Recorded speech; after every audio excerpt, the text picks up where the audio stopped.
peranan perpustakaan itu sangat penting, terutamanya dalam memastikan semua maklumat itu ada, kan? Perpustakaan lah yang tahu maklumat mana yang penting, kan?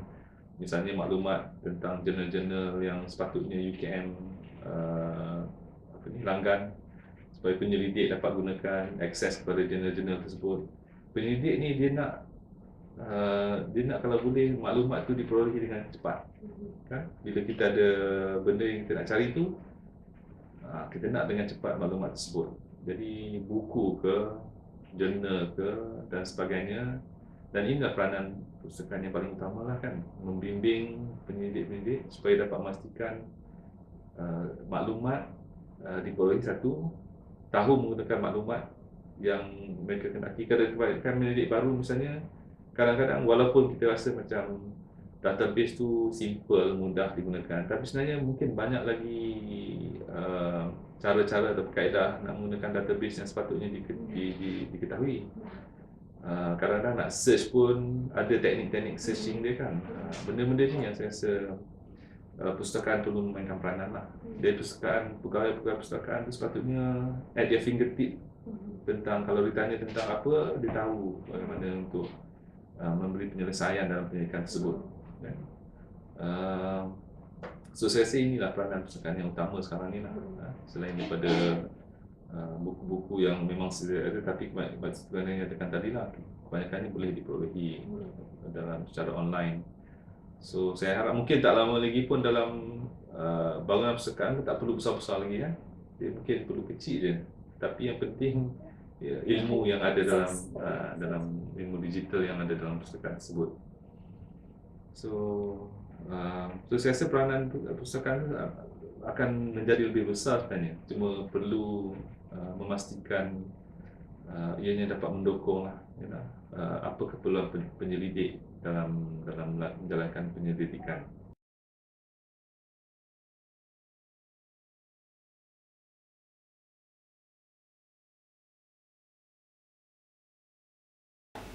Saya sendiri pernah belajar di 4 buah universiti, iaitu semasa saya di college, semasa saya di universiti. Di college saya buat diploma saya di Amerika, dan kemudian di diploma di Amerika dipanggil associate degree. Kemudian saya buat bachelor, master dan PhD di 4 tempat yang berlainan. Dan yang saya lihat yang paling, sebagai seorang pelajar, perpustakaan memainkan peranan yang penting. Saya lihat bagaimana daripada college sehingga kepada universiti, perpustakaan itu bertukar menjadi satu perpustakaan yang kecil semasa di college, hinggalah perpustakaan yang sebesar-besar yang saya pernah lihat. Saya ingat semasa saya di Amerika dulu, ada satu perpustakaan tu penuh dengan buku daripada dinding ke dinding. Dan ada satu perpustakaan tu tiada buku langsung, di mana pelajar boleh pergi ke situ, bukan tak ada buku, tapi ada buku lah, tapi minimal bukunya. Di mana di situlah discussion boleh dilakukan, dan maksudnya bukannya bangunan setingkat, tapi bangunan yang hampir dekat 6 tingkat, hanya untuk discussion saja. Jadi di sini saya lihat peranan perpustakaan itu begitu penting untuk pendidikan universiti.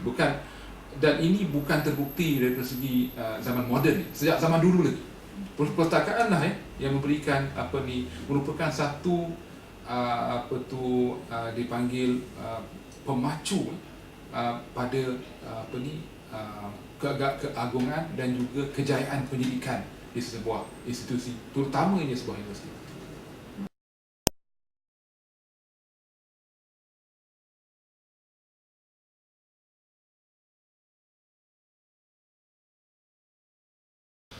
Perpustakaan di Universiti Kebangsaan kita ada objektif penting, kerana dari segi penerbitan boleh jadi kita sebagai seorang pakar bedah, di hospital orang tahu apa saya buat, dan untuk marketability apa penyelidikan saya buat, saya publish, boleh di-highlight di UKM atau di luar negara through media.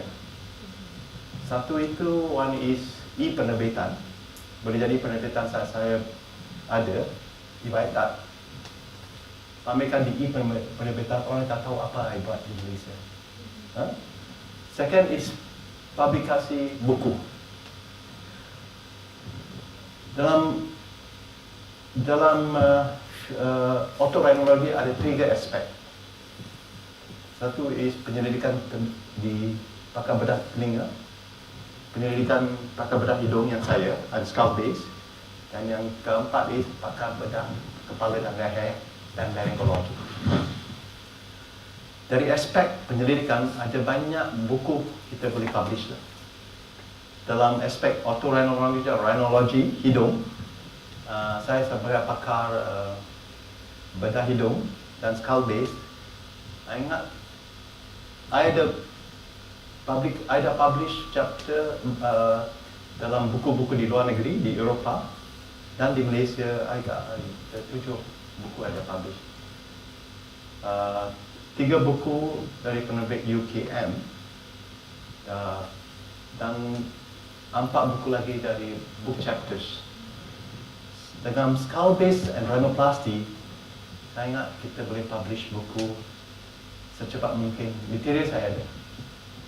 Dan ini satu media untuk nak bagi orang tahu di masyarakat Malaysia, kita ada penyelidik doktor di sini yang terkini pun dari aspek penyelidikan dan pembedahan. Ya. I sangat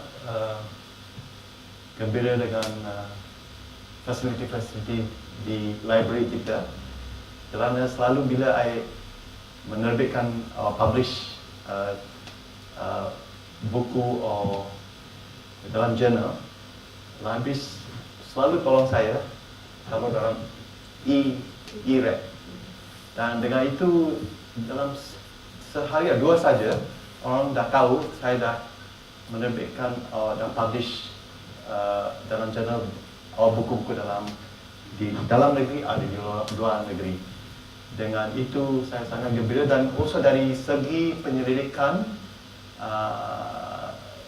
funding dari UKM, kita dapat banyak funding untuk penyelidik-penyelidik yang membuat penerbitan atau membuat inovasi dalam aspek-aspek medical innovation. So UKM sangat bersimpati dengan penyelidik dia compared to penyelidik di luar negeri atau di Amerika. Susah nak dapat wang di sana tau. Sana projek besar-besar. Di sini pun walaupun kita negeri yang membangun, the government sangat bersimpati dengan penyelidik kita yang penyelidik baru pun, dan bagi research funding. Tetapi kita mesti coordinate lah dari Kementerian Pelajaran Malaysia dengan hospital-hospital atau university dengan GLC. Tapi kita marketability kita dengan community. The community mesti tahu apa produk kita ada. Dia tak tahu apa produk kita ada, tak boleh dimarketkan. So itu important. Coordination is very important. And I think Datuk WC kita is very dia sangat bersimpati dengan kita, dia encourage kita nak coordinate dengan GLC, university, hospital dengan community. Macam mana kita boleh extend kita punya penerbitan dan aspek inovasi. Perpustakaan memanglah perlu main peranan yang amat besar, kerana di sinilah dia khazanah ilmu, ya. Anda lah yang memegang, ya, kunci kepada ilmu. Tetapi seperti yang kita sedia maklum, dengan penggunaan ICT, perpustakaan juga perlulah melihat kepada satu model yang baru, ya, iaitu kita juga perlu ada perpustakaan maya. Nak dah ceritakan orang tak pergi ke library, memang ramai, tetapi tak maksudnya mereka tidak mencari ilmu, mereka tidak mencari bahan. Mereka mencari bahan daripada dalam rumah, mereka cari bahan melalui kita punya mobile phone, ya. Jadi perpustakaan memainkan peranan untuk mengumpulkan bahan-bahan berbentuk digital. Saya lihat ini adalah trend masa kini ya, di mana orang muda, orang yang profesional dan mereka yang dewasa sekarang ni agak sukar ke perpustakaan, tetapi mereka akan selalu mengakses maklumat-maklumat perpustakaan secara digital. Jadi di sinilah kita peradukan satu archive gambar, archive maklumat, archive journal, archive modul-modul perlu diletakkan di dalam perpustakaan kita. Ya, sebab bukan maksudnya orang tidak datang, orang memang akses beribu-ribu, berjuta-juta, tetapi secara maya. Dan kita perpustakaan perlu bersedia. Macam yang saya sebut tadi lah, bahawa penyidikan saya ni bermula ketika bermula dari menjadi pelajar lagi sebenarnya, nak membuat membuat tesis, PhD, master dan sebagainya. Perpustakaan memang tempat dia lah. Akhirnya bilik saya juga menjadi mini perpustakaan. Perpustakaan ini memang penting untuk kita menjalankan pendidikan, terutama sekali pendidikan yang berkonsepkan kajian dokumen yang kita dapat daripada perpustakaan. Dan dokumen-dokumen ini kadang-kadang kita tak mampu nak beli. Ya. Macam sekarang, apabila saya nakkan sesuatu, saya akan arahkan RO saya, boleh hubungi perpustakaan tak? Saya nak ini. Saya nak artikel ini yang saya tak boleh dapat kecuali saya pay. Terutama sekali artikel-artikel dalam jurnal berimpak tinggi di luar negara yang kita we have to pay baru kita boleh dapat. Cara saya senang aja. Saya suruh menjahit tu, tolong minta ni boleh tak? Esok-esok ada dapat dah. Ataupun dia kata kalau luar negara mungkin 2 minggu. Ya, kalau dalam itu yang saya rasa peranan perpustakaan Tun Sri Lana ini memang amat penting, dan sepanjang saya menjalankan pendidikan memang tak ada masalah. Ya, dan saya juga pernah mengikuti pegawai yang mencari buku-buku ni, ya, ketika saya masih baru-baru sangat mendapat PhD. Memang buku yang tak ada kat sini pun apabila kita pergi bersama mereka memang kita dapat. So itulah kerjasama yang saya rasa memang amat menyumbanglah kepada hal-hal pendidikan, kan.